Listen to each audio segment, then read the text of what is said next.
નમસ્કાર. તમે જોઈ રહ્યા છો પ્રકોપ ન્યૂઝને. આજના મુખ્ય સમાચારમાં જોઈએ ખાસ સમાચાર.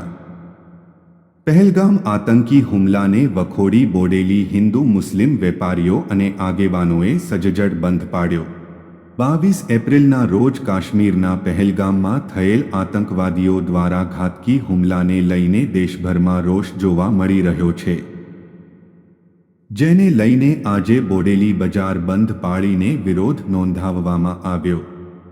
બોડેલીના તમામ વેપારીઓ અને આગેવાનો દ્વારા બોડેલી બજારમાં બંધ સાથે એકતા થઈ આ દુષ્કૃત્યને વખોડી કાઢ્યું હતું અને બજારો બંધ રાખી આતંકવાદીઓને ઝેર કરવા માટે સમર્થન આપ્યું હતું. દેશભરમાં લોકો આતંકવાદ કાયમ માટે નાબૂદ થાય તેવી માંગણી સરકાર પાસે કરી રહ્યા છે, ત્યારે આગામી દિવસોમાં સરકાર કેવા પગલાં ભરે છે તે જોવું રહ્યું તેવી ચર્ચા ચાલી રહી છે.